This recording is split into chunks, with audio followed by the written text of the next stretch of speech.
Really, in the housing market too? There are many. Could you elaborate on that? Sure. Of Please. course, of course. So I'm currently calling you from London, which is one of the most expensive cities when it comes to buying or renting a flat. And London has very much imposed a vast number of regulations, how houses can be built, where houses can be built, by whom they can be built. And as a result, we see that there is at least 3 million dwelling units missing from the housing market here. The consequences are dire. So anyone my age without any kind of family wealth, it's impossible for them to buy a house, and it's almost impossible for them to rent a flat by themselves without any kind of help. So the average citizen here spends 50% of their income on rent, which is a crazy number, and it's getting higher and higher every year. And that's all because the governments, including the central and local governments, are artificially constraining supply, even though the demand is there. So housing is now a massive issue that needs to be resolved, unfortunately, not just here in London, but in many European capital cities. Wow. Yeah, I heard something about that in Berlin too, in Germany, and there are a few issues in other regions.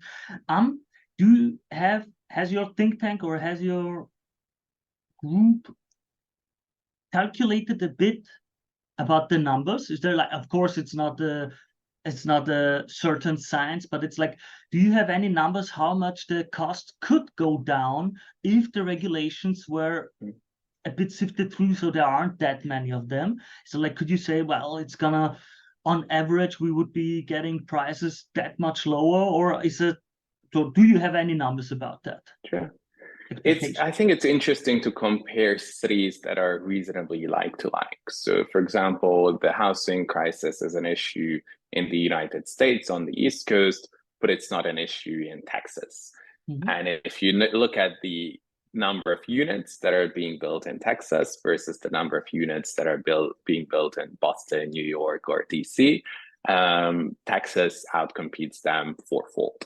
And as a result, prices were slightly edging up in Houston and other major Texan cities, but really it's a single-digit rise that we're talking about.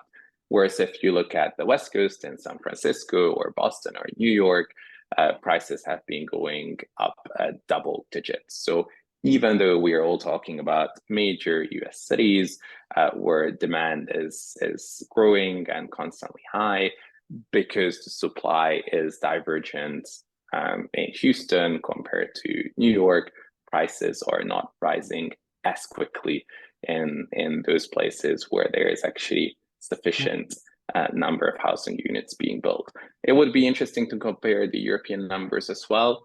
What we have done is that we have assessed the impact of rent control in various cities. So Stockholm, for example, in Sweden has introduced rent control about 60 years ago. So there is very much an evidence for what's the impact when people are trying to artificially meddle with prices. And it's not a pretty picture. So in Sweden, if you're trying to get a house or a flat rented, then the average waiting time is over 12 years. If you are trying to sublet or rent on the illicit market, then prices are very high. So all the non-rent controlled flats, the prices went through the roof for obvious reasons. Because when you're operating in a gray or black market, then there is no kind of control whatsoever. And Berlin played around with this a little bit as well. So in those couple of years when Berlin implemented a price control, then the new constructions in the city plummeted. So supply was essentially almost non-existent because no new flats were being built. Because if you're a real estate developer, why would you want to build something where you have a cap on your profits and you just invest the same money in other more profitable areas. So unfortunately, meddling with prices is not a solution.